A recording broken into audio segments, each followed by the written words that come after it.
नमस्कार, आप सभी का स्वागत है आज की मैथ क्लास में। आइए हम लोग समानुपात से संबंधित प्रश्नों को हल करना सीखते हैं इस क्लास में। देखिए यहाँ पर इस तरीके से प्रश्न जो दिया गया है, इस तरीके से प्रश्न जो है परीक्षाओं में पूछे जाते हैं। आइए हल करना सीखते हैं हम लोग ऐसे प्रश्नों को। देखिए यहाँ पर दिया गया है 18 और 72 का तृतीय अनुपाती ज्ञात कीजिए। तो हम लोग सीखेंगे इसमें तृतीय अनुपाती, मध्यानुपाती, चतुर्थानुपाती, इस तरीके से प्रश्न परीक्षाओं में पूछा जाता है। उनको कैसे निकाला जाता है आइए हम लोग समझते हैं। तो हम लोग एक चीज़ जानते हैं कि समानुपात जो होता है, समानुपात, देखिए ये समानुपात क्या होता है, समानुपात। तो समानुपात का चिन्ह जो होता है इस तरीके से चार बूंदी ऐसे रहती है, और अनुपात का जो चिन्ह होता है अनुपात, तो अनुपात का जो चिन्ह होता है वो इस तरीके से रहता है, दो संख्याओं के बीच में, दो पदों के बीच में, दो राशियों के बीच में। ठीक है, अब इसमें हम लोग क्या देखें, समानुपात क्या होता है। जैसे पहले हम लोग समानुपात को समझ लेते हैं कि समानुपात क्या है, यानी कि दो अनुपात जो होते हैं वो आपस में क्या होते हैं, बराबर होते हैं। जैसे कि मान लीजिए कोई ए अनुपात बी दिया गया है और उनके बीच में समानुपात का निशान है, तो ये दूसरा कोई सी अनुपात डी दिया रहा होगा, तो इसका मतलब क्या है कि ये ए बटा बी जो है वो बराबर होगा किसके, सी बटा डी के। ये दो अनुपात जो होंगे आपस में बराबर होंगे, और इस तरीके से इसका जो मान होता है, यानी कि कोई संख्या ए अनुपात बी है तो उसको हम लोग भिन्न के रूप में लिख सकते हैं ए बटा बी। इस तरीके का जो मान होगा अनुपात को इस तरीके से हम लोग लिखेंगे। ठीक है, तो समानुपात का हम लोग मतलब जानते हैं कि समानुपात का जो अर्थ होता है वो क्या होता है, दो कोई अनुपात होंगे वो आपस में बराबर होंगे। अब यहाँ पर हम लोग इस तरीके से जो प्रश्न आते हैं, तृतीय अनुपाती या मध्यानुपाती या चतुर्थानुपाती जो पूछा जाता है, तो हम लोग उसमें एक वित्तता अनुपाती होता है, उसको हम लोग कंटिन्यूएड प्रोपोर्शन कहते हैं। आइए इसको देखते हैं। तो एक होता है वित्तता अनुपाती,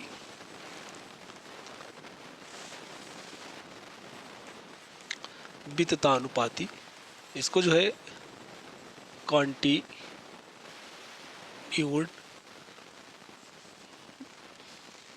प्रोपोर्शन कहते हैं, इस तरीके से। अब वित्तता अनुपाती क्या होता है, जैसे मान लीजिए कोई संख्याएं इस तरीके से है, जैसे a अनुपात b है, बराबर क्या होगा, इसको b अनुपात c लिखेंगे, c अनुपात d लिखेंगे, ऐसे चलता रहेगा। ये वाला जो सेम होगा, मतलब ये जो नंबर होगा, ये जो पद होगा वो एक जैसा होगा। अब इसमें हम लोग क्या करते हैं, देखिए यहाँ जो पद हमारे पास दिए रहते हैं, जैसे a बटा b बराबर b बटा c बराबर c बटा d, यानी कि a अनुपात b फिर समानुपात b अनुपात c फिर समानुपात c अनुपात d, इस तरीके से इसको लिखेंगे। अब यहाँ पर देखिए जो हमारे पास पद हैं, तो ये जो पहला a क्या है, तो a जो हमारे पास ये पहला पद कहलाएगा। a क्या है, ये जो है ये प्रथम पद हो जाएगा, प्रथम पद, और b क्या होगा, ये द्वितीय पद होगा, द्वितीय पद, या इसको मध्यानुपाती भी कहेंगे, मध्यानुपाती, इसको मध्यानुपाती भी कहेंगे। और c जो है वो क्या है, ये तृतीय अनुपाती होगा,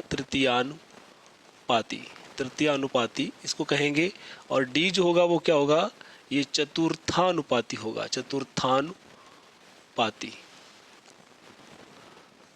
चतुर्थानुपाती कहलाएगा। ठीक है, इस तरीके से अगर इस दिया गया है हमारे पास में, तो ये चतुर्थानुपाती और तृतीय अनुपाती और मध्यानुपाती हम लोग इस तरीके से निकालेंगे। क्योंकि अब यहाँ पूछा गया 18 और 72 का तृतीय अनुपाती पूछा गया है, तो तृतीय अनुपाती में क्या होता है, देखिए ये जो सी वाला है यहाँ पर दिया गया है तृतीय अनुपाती, इसमें देखते हैं तो यहाँ पर हम लोग दो अनुपातों को बराबर लिख लेते हैं। क्या दिया गया है, a बटा b और बराबर b बटा c। ठीक, इस तरीके से, यानी कि अब b कौन सा पद हो जाएगा, चूंकि यहाँ पर तृतीय अनुपाती पूछा गया तो तृतीय अनुपाती c की जगह पर आएगा। तो c की जगह पर जब तृतीय अनुपाती आएगा तो हम लोग इसको मान लीजिए x लिख लेते हैं। अब a हमारे यानी कि पहला पद 18 हो जाएगा और दूसरा पद 72 हो जाएगा, 72, यह भी 72 हो जाएगा चूँकि अभी b है, और ये x मान लेते हैं इसको। ठीक, तो x का मान निकालेंगे तो क्या आएगा, एक तिरछी गुणा करेंगे इस तरीके से, तो 72 की गुणा 72 से और बटे में 18 हो जाएगा। ठीक, तो ये 18 चौक 72 हो जाएगा। इसको काट देंगे, 4 से गुणा कर देंगे तो कितना आ जाएगा, 4 दूना 8 हो जाएगा, 4 सत्ते 28 हो जाएगा। ये आएगा 288, ये होगा इसका तृतीय अनुपाती। ठीक, ये संख्या जो होगी 288 जो होगी वो तृतीय अनुपाती कहलाएगी। ठीक है, इसी तरीके से हम लोग अगर चतुर्थ अनुपाती पूछा गया है तो यहाँ पर इसको हम लोग गायब कर देंगे, क्योंकि ए बी बराबर सी डी, ये आ जाएगा ए बटा बी बराबर सी और डी, क्योंकि हमको ये चाहिए है। ये जो है प्रथम पद होता है, या बी द्वितीय पद या मध्यानुपाती कहलाता है। बी हमको चाहिए होगा तो इसी वाले में मिल जाएगा, और सी चाहिए होगा तो भी इसी वाले में मिल जाएगा, और अगर चतुर्थानुपाती चाहिए होगा तो इसकी ज़रूरत नहीं है, ए बटा बी बराबर सी बटा डी को हम लोग लिख लेंगे। ठीक है, तो इसमें एक और चीज़ हम लोग जान लेते हैं कि इसमें जिस तरीके से ये लिखा रहता है, जैसे कि ए अनुपात बी समानुपात सी अनुपात डी, तो ये जो होता है ये मध्य पद कहलाते हैं, और ये जो बाह्य पद होते हैं इनकी आपस में गुणा होती है। तो क्या हो जाता है हमारे पास, देखिए मध्य पदों की गुणा बराबर बाह्य पदों की गुणा। ठीक है, इस तरीके से याद कर लें कि इसमें क्या होता है, मध्य पदों की गुणा बराबर बाह्य पदों की गुणा। ठीक, इस तरीके से होगा। तो इसमें जैसे कि हम लोगों ने अभी देखा था, क्या था, ए अनुपात बी समानुपात सी अनुपात डी, तो क्या हो जाएगा, ए बाहर वाले ए और डी, ए की डी से गुणा करेंगे तो बराबर क्या होगा, बी की गुणा सी से। ये इस तरीके से बराबर हो जाएगा। कोई भी संख्या दी रही होगी तो इस तरीके से वो बराबर हो जाएगी। चलिए आगे बढ़ते हम लोग अगला प्रश्न देखते हैं। इसी में अगला प्रश्न देखिए, यहाँ पर पूछा गया है 10 और 50 का तृतीय अनुपाती ज्ञात कीजिए। अब चूंकि तृतीय अनुपाती हम लोग जान चुके, तृतीय अनुपाती क्या होता है, कि हम लोग ए बटा बी और बी बटा सी करते हैं इस तरीके से। ठीक है, ये तृतीय अनुपाती सी होता है। यहीं पर हम लोग क्या करें, ए हमारे पास 10 है, ठीक है, बी यानी कि दूसरा पद जो है हमारे पास 50 है, तो यहाँ पर भी बी है तो यहाँ पर भी 50 हो जाएगा। सी को हम लोग x मान लें तो x ही जो है क्या है, तृतीय अनुपाती है। अब x का मान निकालेंगे तो तिरछी गुणा करेंगे तो क्या आएगा हमारे पास, जब तिरछी गुणा करेंगे इसमें तो हमारे पास इधर चला जाएगा, ये 10 की गुणा x से बराबर 50 की गुणा 50 से, ये इधर चला जाएगा और ये इसकी गुणा आपस में हो जाएगी। तो x बराबर क्या आएगा, 50 गुणा 50 बटे 10 हो जाएगा, एक जीरो कट जाएगा तो क्या आएगा, 25, ये 250 हो जाएगा। कितना आ जाएगा, x का मान जो आएगा 250 हो जाएगा। ऑप्शन नंबर सी जो हमारा सही हो जाएगा। आगे बढ़ते हैं हम लोग, अगला प्रश्न देखते हैं। अगले प्रश्न में देखिए पूछा गया है 15, 10 और 12 का चतुर्थानुपाती पूछा गया है। अब यहाँ पर चतुर्थानुपाती पूछा गया है तो हम लोग क्या लेंगे, जैसे कि हम लोग लिया करते ए बटा बी और सी बटा डी, इस तरीके से, क्योंकि हमारे पास चतुर्थानुपाती डी हमको चाहिए है। तो डी हमको चाहिए तो क्या हो जाएगा, देखिए ये पहली संख्या ए माने 15 जो है वो ए की जगह पर, बी की जगह पर 10 हो जाएगा, और बराबर फिर सी की जगह पर 12 हो जाएगा। और चतुर्थानुपाती जो हमारा डी है, इसको चाहे एक्स मान लीजिए चाहे डी ही मान सकते हैं, जो भी जैसा आपकी इच्छा हो। अब इसकी भी तिरछी गुणा कर लेते हैं तो क्या आएगा, देखिए इसकी गुणा इसके साथ, इसकी गुणा इसके साथ कर लेते हैं तो 15 गुणे x हो जाएगा, बराबर में क्या आएगा, 10 गुणा 12। तो हमारे पास चूंकि x का मान हमको चाहिए है तो 10 गुणे 12 और बटे में 15 कर लेते हैं। ठीक, तो 5 से काटते हैं, 5 तिया 15, 5 दूना 10, अब 3 चक्कू 12, ये कट जाएगा तो क्या आएगा, 2 गुणा 4 यानी कि 8 हो जाएगा। इसका आंसर क्या हो जाएगा, 8 हो जाएगा। ऑप्शन नंबर डी जो हमारे पास सही हो जाएगा। यानी कि ये चतुर्थानुपाती पूछा गया है, तो चतुर्थानुपाती हम लोग इस तरीके से निकाल सकते हैं आसानी से। आगे बढ़ते हैं, अगला प्रश्न देखते हैं हम लोग। अब इस प्रकार का यहाँ प्रश्न दिया गया है, यहाँ पर थर्ड जो है प्रोपोर्शनल पूछा गया है। थर्ड वाला क्या हो जाएगा, तो थर्ड में हमारे पास क्या होगा, देखिए हम लोग तृतीय अनुपाती पूछा गया है तो ए बटा बी और बी बटा सी तक रुकेंगे, क्योंकि बी बटा सी ये तृतीय अनुपाती होता है। तो ए की जगह पर हमारा 16 हो जाएगा, बी की जगह पर 40 हो जाएगा। तो 16 बटा ये 40, और ये भी बी है तो ये भी 40, और बटा में सी की जगह पर एक्स मान ले, चाहे तो सी ही लग सकते थे। अब देखिए यहाँ तिरछी गुणा कर लेते हैं इनकी आपस में, तो क्या आ जाएगा हमारे पास, ये 16 गुणा एक्स हो जाएगा बराबर में 40 गुणा 40, इस तरीके से हो जाएगा। तो अब हमारे पास क्या आएगा, तो x बराबर क्या आएगा, 40 गुणे 40 बटे 16 को हम इसमें ले जाएंगे इधर तो बटे में चला जाएगा। अब इस तरीके से आया है। ठीक है, इसको काटते हैं, देखिए 4 से 4 चक्कू 16, 4 दसावन 40 हो जाएगा, फिर 4 दसावन 40। ठीक, क्या आएगा 10 गुणा 10, यानी कि आप जो आएगा आंसर 10 दसावन 100 आ जाएगा। ऑप्शन नंबर जो है हमारा बी वाला सही हो जाएगा। ये हमारे पास तृतीय अनुपाती। आगे बढ़ते हैं हम लोग, अगला प्रश्न देखते हैं। अगले प्रश्न में देखिए हम क्या पूछा गया है, यहाँ 4, 9, 12 का चतुर्थानुपाती ज्ञात कीजिए। यहाँ पर भी चतुर्थानुपाती चूंकि पूछा गया है, तो चतुर्थानुपाती निकालने के लिए हम लोग क्या सूत्र प्रयोग करेंगे, वो सूत्र होगा A/B बराबर C/D, इस तरीके से। ठीक है, इस तरीके से अनुपात जो है चतुर्थानुपाती में ये वाला प्रयोग करेंगे। अब देखिए यहाँ हमारे पास क्या है कि हमको A दिया गया है और B दिया गया है, C दिया गया है। तो A कितना है 4 है, और B कितना है 9 है, C कितना है 12 है।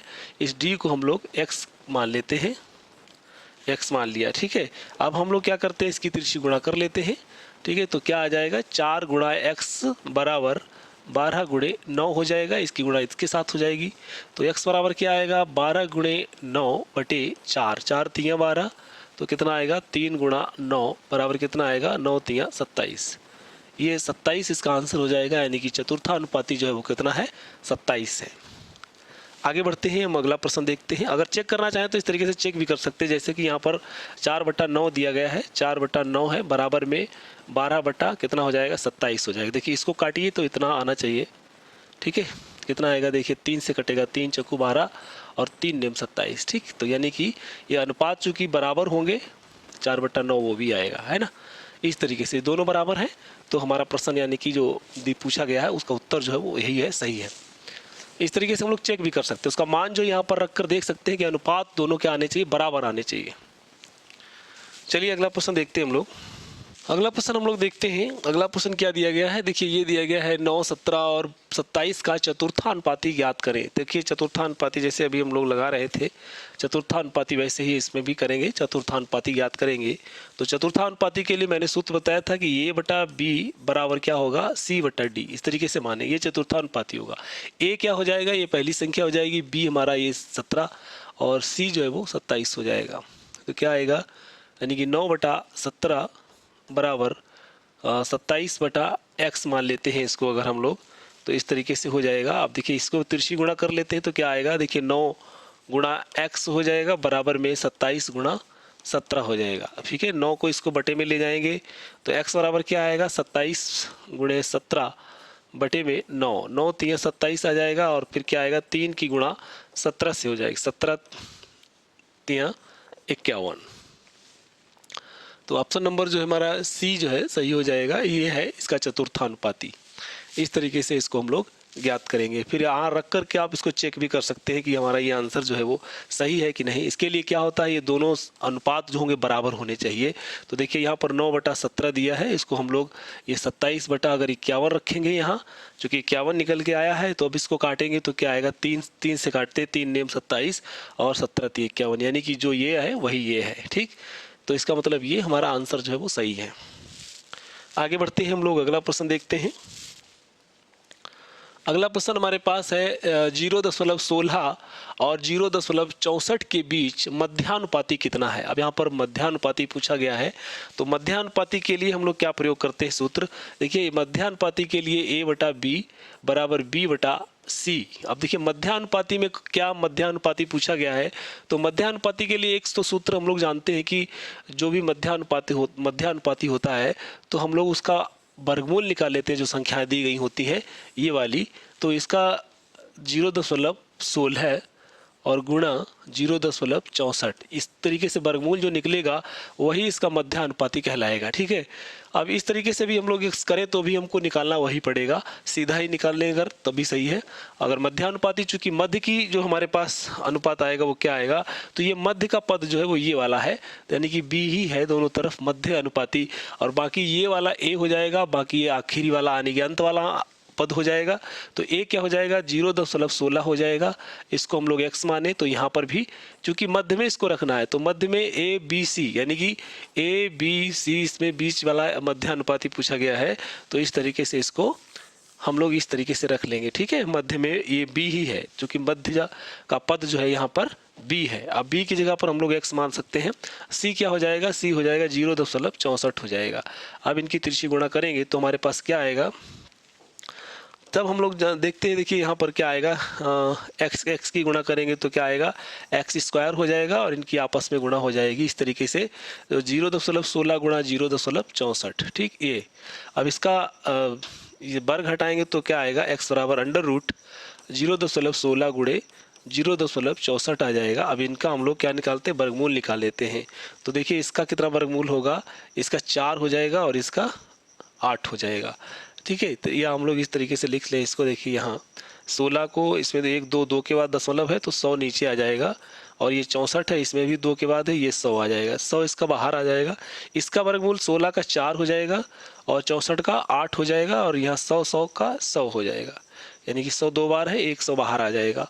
तो क्या आएगा, 8 चक्कू 32/100, ठीक है। 32/100 आएगा, यानी कि अब 100 नीचे बटे में है तो 2 जीरो वाली संख्या है तो 2 के बाद दशमलव लग जाएगा। ये दिया है 32, यहाँ पर 1 2 और यहाँ पर दशमलव लग जाएगा। तो ये आएगी हमारे पास कितनी, 0.32, ठीक, 0.32 संख्या आ जाएगी।